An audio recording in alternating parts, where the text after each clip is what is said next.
Alors, j'ai envie de dire, pour employer, j'espère ce ne sont pas des clichés, j'étais toujours persuadé que quand on était entraîneur, il fallait toujours dire ce qu'on allait faire et faire ce qu'on avait dit, ce qu'on a dit qu'on allait faire. Voilà. Et ça a toujours été ma technique. Autrement dit, je n'ai jamais tenu des discours démagogiques ou voilà, j'ai toujours essayé d'être clair et précis sur nos objectifs. En plus, quand on est entraîneur national, on a la chance d'avoir un vivier énorme. Tu as un vivier énorme. Bon, celui du foot, il en a plus que celui du hand, bien sûr.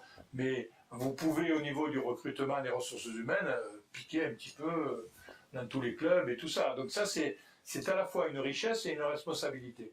Et pour justifier cette mission de sélectionneur, parce que là, on peut parler vraiment de sélectionneur, je me suis toujours efforcé, moi, d'aller partout où il se passait quelque chose dans le handball masculin, puisque moi je m'occupe de garçons, c'est-à-dire que j'allais voir énormément de matchs et tout, pour avoir cette espèce de proximité avec des joueurs susceptibles un jour d'intégrer l'équipe de France, pour que chacun se dise « Ah oui, mais il est venu nous voir jouer un club, il sait à peu près ce qu'on vaut, etc. » Pas à partir de présupposés et tout ça. Et ça a été, je crois, une bonne façon d'aborder mon métier vis-à-vis des ressources que j'ai utilisées. Puis après, il faut, il y a la compétence, hein. Bon, voilà.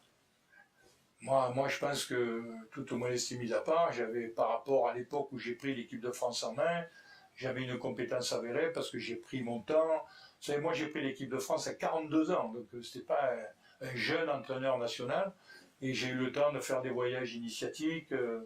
À l'époque, le handball, c'était de l'autre côté du rideau de fer. Donc j'ai fait des stages en DDR, en République démocratique allemande, je suis allé beaucoup en Union soviétique, je suis allé beaucoup en ex-Tchécoslovaquie, donc voilà, j'ai appris le métier là où les résultats étaient brillants, et après il n'y a plus qu'à matiner ça avec la population française, parce que bien sûr, la sensibilité était un peu différente.